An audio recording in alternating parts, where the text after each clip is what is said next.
ঈদের নামাজ পড়তে যান, যান কি যান না? আজান হয় ঈদের নামাজের জন্য, একামত হয় না। কেনে? রাসূলুল্লাহ সাল্লাল্লাহু আলাইহি ওয়াসাল্লাম আজান দেননি, সাহাবায়ে কেরাম আজান দেননি, রাসূলুল্লাহ সাল্লাল্লাহু আলাইহি ওয়াসাল্লাম একামত দেননি, আর সাহাবায়ে কেরাম একামত দেননি ঈদের নামাজে, ওই জন্য করি না। যে আমল ওই যুগে ছিল না, সাহাবায়ে কেরামের যুগে, রাসূলুল্লাহ সাল্লাল্লাহু আলাইহি ওয়াসাল্লামের যুগে ছিল না, করেই যাবে না, আর করি নাও আমরা। আহলে হাদিস করবে না, যারা আহলে হাদিস কোনোদিন করবে না, যেমনি জানবে এটা নেই তেমনি ছেড়ে দেবে। সহিহ মুসলিমে হাদিস আছে যে রাসূলুল্লাহ সাল্লাল্লাহু আলাইহি ওয়াসাল্লাম রাকাতাইন, রাসূলুল্লাহ ঈদাইন রাকাতাইন, কিতাবুল ঈদানের মধ্যে সহিহ মুসলিমের প্রথম খণ্ডতে পাবেন।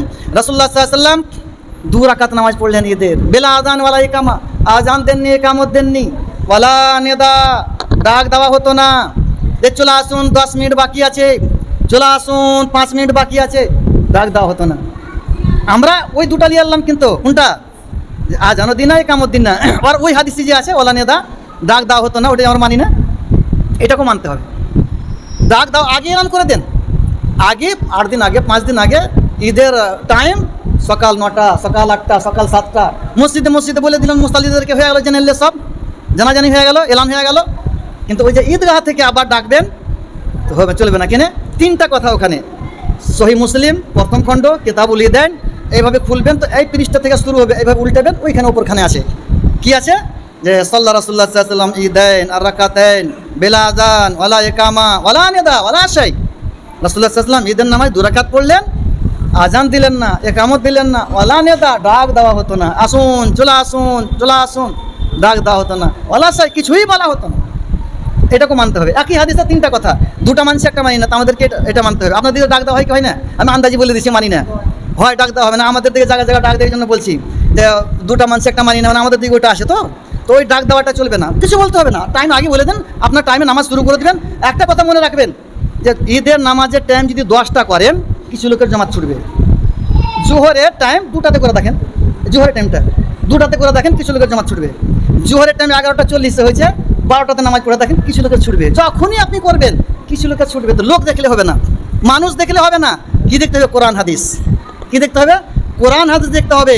তার মানে কি বোঝা গেল? যে আমল রাসূলুল্লাহ সাল্লাল্লাহু আলাইহি ওয়াসাল্লাম করেননি, সাহাবায়ে কেরাম করেননি, ওই আমল করা যাবে না। যে পদ্ধতিতে রাসূলুল্লাহ সাল্লাল্লাহু আলাইহি ওয়াসাল্লাম আমল করেননি, সাহাবায়ে কেরাম আমল করেননি, ওই পদ্ধতিতে করা যাবে না। আমল করলে পারে আমরা এদিক ওদিক চলে যাব, সোজা রাস্তা আমরা ছেড়ে দেবো, সোজা রাস্তা ছেড়ে দেবো, বুঝতে পারলেন? তো সোজা রাস্তাতেই চলতে হবে, আমাদেরকে ধরে রাখতে হবে, সোজা রাস্তা ছাড়া চলবে না।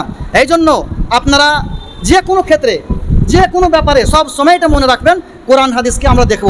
যত জিনিস আছে যার প্রমাণ পাওয়া যায় না, যেগুলো নাই, দলিল নাই, ছেড়ে দিতে হবে।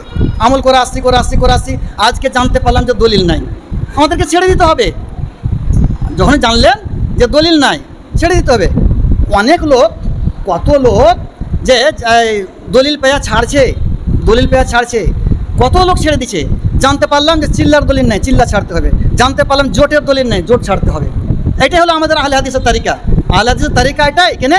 কোরআন হাদিসকে ছাড়াবার কিছু মানি না। ওয়ান্না হাজা সিরাতি মুস্তাকিমা, এই রাস্তাটা সোজা রাস্তা, ফাত্তাবিউ, এই অনুসরণ করো, এইদিকে ডান দিকে বাম দিকে এই রাস্তাগুলোতে যেতে হবে না।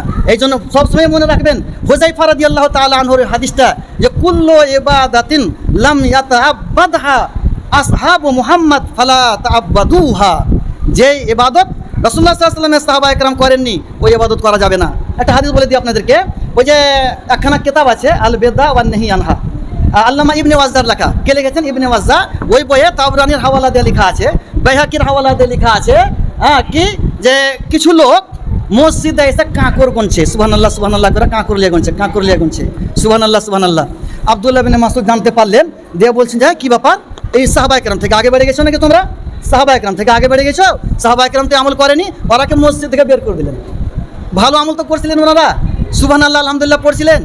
সুবহানাল্লাহ আলহামদুলিল্লাহ ভুল ছিল না, ভুল ছিল কি? সুবহানাল্লাহ যদি একবার পড়েন সুবহানাল্লাহ, তো অনেক নেকি, 100 বার পড়লে 1000 নেকি পাওয়া যায়, অনেক নেকি আছে। সুবহানাল্লাহ ওয়া বিহামদিহি যদি 100 বার পড়েন, তো দরিয়ার ভ্যানার মতন যদি গুনাহ থাকে তো গুনাহ ক্ষমা করে দেওয়া হবে, অনেক নেকি। কিন্তু ওই কাঁকর লাওয়া ছিল না, কাঁকরের দলিল ছিল না, যার কারণে আব্দুল্লাহ ইবনে মাসউদ ওদেরকে বের করে দিলেন মসজিদ থেকে। তো যে আমল রাসূলুল্লাহ সাল্লাল্লাহু আলাইহি ওয়াসাল্লাম করেননি, সাহাবায়ে কেরাম করেননি, ওই আমল করা যাবে না।